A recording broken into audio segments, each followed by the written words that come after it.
La prière du vendredi. Le vendredi est le meilleur jour de la semaine. Et Allah, exalté soit-il, l'a réservé à cette communauté après que les autres communautés se sont égarées en choisissant le meilleur jour de la semaine. Beaucoup de hadiths parlent des vertus du vendredi, comme par exemple la parole du prophète, paix et salutations d'Allah sur lui. Le meilleur jour sur lequel le soleil s'est levé est le jour de vendredi.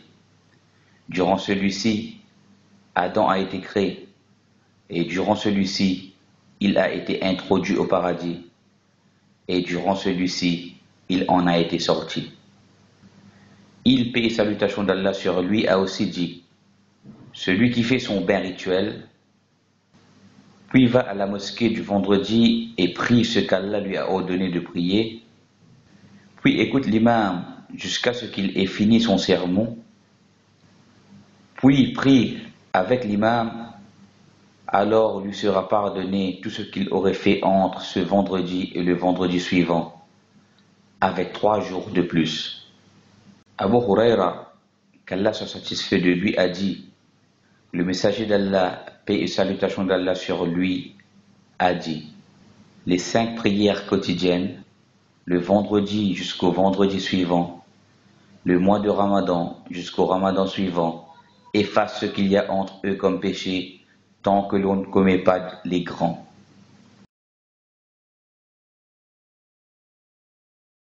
Et chaque semaine en ce jour, les musulmans se convergent vers les mosquées pour écouter à l'exhortation et accomplir la prière du vendredi. La prière du vendredi est obligatoire pour tout musulman pubère, doué de raison et n'ayant pas d'excuse valable pour la délaisser. Allah exalté soit-il a dit, ô vous qui avez cru, quand on appelle à la prière du vendredi, accourez-vous à l'invocation d'Allah et laissez tout négoce. Cela est bien meilleur pour vous si vous saviez. Le prophète, paix et salutations d'Allah sur lui, a dit que ceux qui délaissent les prières du vendredi cessent de le faire, ou bien Allah va très certainement sceller leur cœur, et ils seraient alors certes parmi les distraits. La prière du vendredi n'est pas obligatoire pour la femme, ni pour l'enfant, ni le voyageur, et ni le malade qui éprouve une difficulté à l'effectuer. Tout comme pour les gens lointains et les nomades, toutefois, elle est comptée pour eux s'ils y assistent. Sinon, qu'ils effectuent la prière normale de Zohr chez eux. L'accomplissement de la prière du vendredi se faut qu'on le fasse en son temps prescrit qui est le même que celui du Zohr, qu'elle soit en groupe, car elle n'est pas valide si elle est faite par 1 ou 2 personnes, car le nombre minimum requis étant de 3 individus. Qu'elle soit précédée par 2 sermons, parce que le prophète, paix et salutations d'Allah sur lui, a toujours agi ainsi. Les 2 sermons sont obligatoires et comptent parmi les conditions de validité de la prière du vendredi. Ils sont prononcés en langue arabe si la majorité des gens présents comprennent l'arabe, afin d'inciter les autres à l'apprentissage de l'arabe. Toutefois, si la plupart de ceux présents ne comprennent pas l'arabe, alors il est permis de les prononcer dans une autre langue. Car le but du sermon est l'enseignement et l'exhortation, et non seulement un discours. Toutefois, il demeure préférable de citer les versets en arabe dans la mesure du possible, et de s'évertuer à en traduire au mieux leur sens. Le sermon du vendredi n'a pas de pilier. Ainsi est considéré comme sermon ce que les gens sont habitués à considérer comme tel.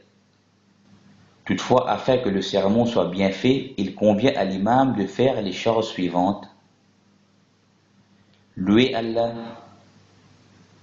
faire les 2 attestations de foi, la prière sur le messager d'Allah, paix et salutations d'Allah sur lui, appeler les gens à craindre Allah, lire des passages du Coran et faire l'exhortation.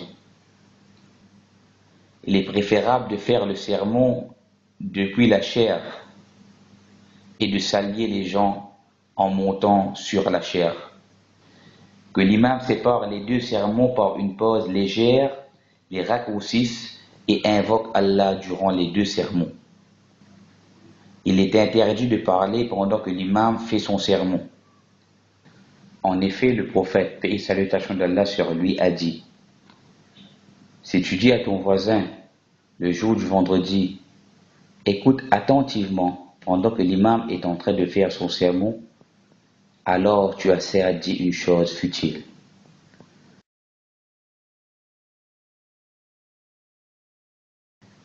Tout comme il est détestable d'enjamber les rangs, sauf s'il s'agit de l'imam, ou afin de combler un trou dans une rangée.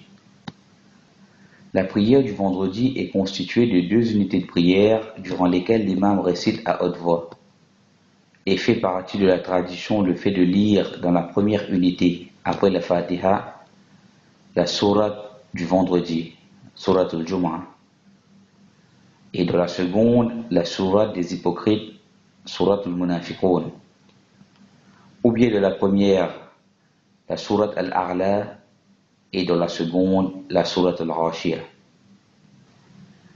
Il est conseillé aux musulmans de veiller à se rendre à la prière du vendredi le plus tôt possible. S'ils s'attardent en chemin et arrivent durant la seconde unité, avant le relevé de l'inclinaison, alors il aura certes attrapé la prière du vendredi. En revanche, s'il n'attrape pas la prière du vendredi à cause du sommeil ou autre, qu'il prie le Zohr en 4 unités. Il est recommandé aux musulmans la lecture de la sourate Al-Kahf, la caverne. Le prophète, paix et salutations d'Allah sur lui, a dit: celui qui lit la sourate Al-Kahf le vendredi, alors cela sera comme une lumière éclairante pour lui entre les 2 vendredis. Tout comme il est recommandé d'augmenter la prière sur le prophète, paix et salutations d'Allah sur lui, qui a dit: multipliez les prières sur moi le vendredi, car il n'y a pas un individu priant sur moi le jour du vendredi sans que sa prière ne me soit présentée. Il est aussi recommandé en ce jour béni de prendre le bain rituel et de se parfumer. Selon la parole du prophète, paix et salutations d'Allah sur lui, il n'y a pas un homme qui prenne un bain rituel le jour du vendredi et qui se purifie comme il le peut, puis oint son corps de son huile ou se parfume du parfum de sa maison, puis sort pour la prière du vendredi, et ne séparant pas 2 individus entre eux, puis prie ce qu'Allah lui a ordonné de prier, et écoute attentivement l'imam lorsqu'il parle, sans que ne lui soit pardonné ce qu'il y a entre ce vendredi et le suivant.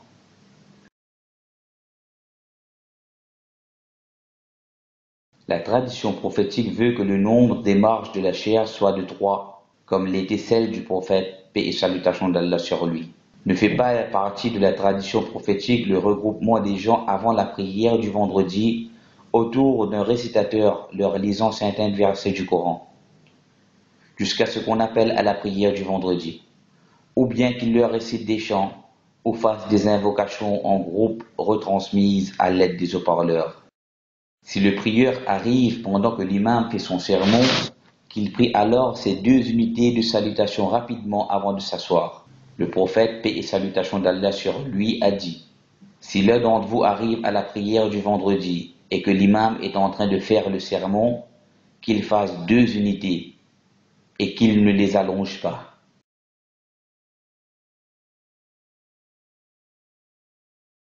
L'imam invoque avec son index et ne lève pas ses mains lors de l'invocation, sauf pour la demande de la pluie ou bien pour qu'elle cesse. En effet, Hussein ibn Abdurrahman, qu'Allah soit satisfait de lui, a dit: j'ai vu le messager d'Allah, paix et salutations d'Allah sur lui, en train de prêcher le vendredi. Et lorsqu'il invoquait, il disait comme ça, et il montra avec son index. Il n'y a pas de prière recommandée avant la prière du vendredi, mais il est préférable de faire des prières surrogatoires générales avant l'appel à la prière. Selon la parole du prophète, paix et salutations d'Allah sur lui, Il n'y a pas un homme qui prenne un bain rituel le jour du vendredi et qui se purifie du mieux qu'il le peut, puis oint son corps de son huile ou se parfume du parfum de sa maison, puis sort pour la prière du vendredi, en ne séparant pas deux individus entre eux, puis prie ce qu'Allah lui a ordonné de prier, et écoute attentivement l'imam lorsqu'il parle, sans que ne lui soit pardonné ce qu'il y a entre ce vendredi et le suivant.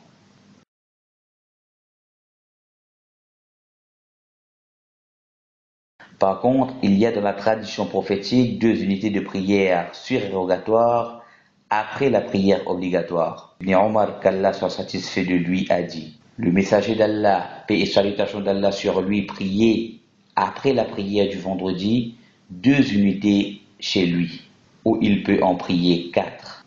Car le prophète, paix et salutations d'Allah sur lui, a dit que celui d'entre vous qui veut prier après la prière du vendredi prie 4 unités, le mieux étant de les prier à la maison.